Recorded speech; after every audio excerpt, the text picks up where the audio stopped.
حضرت یعقوب علیہ السلام کے پاس ملک الموت آئے حضرت اسرائیل علیہ السلام، تو آپ نے فرمایا کہ روح قبض کرنے کے لیے آئے ہو یا ملاقات کے لیے؟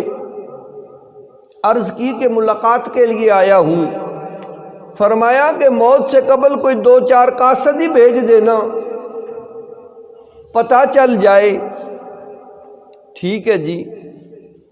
پھر ایک وقت آیا، حضرت اسرائیل علیہ السلام کو آپ نے پایا تو فرمایا کہ اب بتاؤ کس غرض سے آئے ہو، روح قبض کرنے کے لیے یا ملاقات کے لیے؟ تو عرض کیا حضور آج روح قبض کرنے کے لیے آیا ہوں۔ فرمایا تو نے تو کہا تھا قاصد بھیجوں گا، بھیجے نہیں؟ تو حضرت اسرائیل علیہ السلام نے عرض کیا حضور بھیجے تو ہیں، بتایا تو تھا میرے 2-3 قاصد ہیں، وہ کون سے ہیں؟ عرض کیا حضور سیاہ بالوں کا سفید ہو جانا، آج ہم رنگ لیتے ہیں۔ یہ طرح تو میں جوان خود کو دھوکے میں رکھ رہے ہیں، سفید بالوں کو سیاہ کرنے سے جوانی پلٹ کے آتی نہیں۔ ہم کس کو بتا رہے ہیں کہ ہم سفید بال سیاہ کر کے جوان ہو چکے ہیں؟ یہ جنگوں میں ہوتا تھا، اس لیے کہ جو بوڑھے ہیں وہ بال سیاہ کر لیں تاکہ دشمن پہ ایک رعب اور دبدبا ہو، دشمن یہ نہ سمجھے یہ تو بوڑھے ہیں، لاغر اور کمزور لوگ ہیں، یہ ہمارے سامنے ٹک نہیں پائیں گے۔ تو اس لیے یہ جہاد کے اندر، جنگ کے اندر حکم تھا کہ اگر کوئی بوڑھا ہے تو وہ اپنے بال سیاہ کر لے تاکہ دشمن پہ غلبہ حاصل ہو سکے۔ آج ہم کس پہ غلبہ حاصل کرنا چاہتے ہیں؟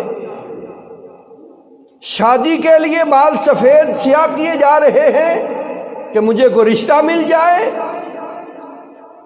تو اس واسطے معزز سامعین، ہمیں اپنی موت کو ملوذ خاطر رکھنا چاہیے۔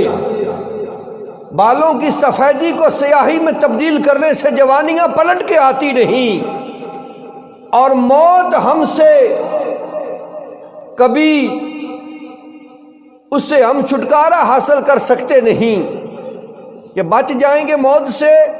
کالے بال دیکھ کے وہ نہیں آئے گی، ضرور آئے گی۔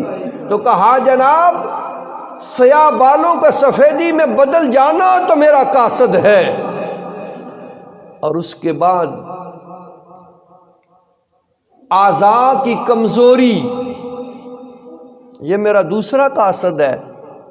ہم نے کبھی غور کیا کہ پہلے تو جہاں پر بھی ہو ہم ایسے کر کے دیکھتے، ایسے کر کے دیکھتے تو پہچان جاتے تھے، اب حالت یہ ہے کہ ایسے کر کے دیکھنا پڑتا ہے تو پھر بھی نہیں پہچان سکتے۔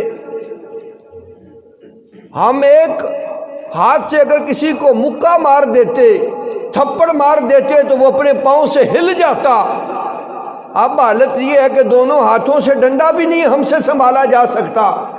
یہ اعضاء کی کمزوری، یہ موت کا قاصد ہے۔ اور تیسرا قاصد کیا ہے؟ فرمایا حضور کمروں کا جھک جانا۔ جو نوجوان اپنی زندگی میں تیر کی طرح سیدھا ہو کے کھڑا ہوتا اور چلتا تھا، بڑھاپے میں یہ کمر اسے جھکا دیتی ہے، وہ جھک جاتا ہے۔ تو کہا کہ یہ بالوں کا سفید ہونا، اعضائے بدن کا کمزور پڑ جانا اور کمروں کا جھک جانا یہ میرے قاصد ہیں۔ اس کے بعد میں آ جاتا ہوں جب اللہ کا امر ہوتا ہے۔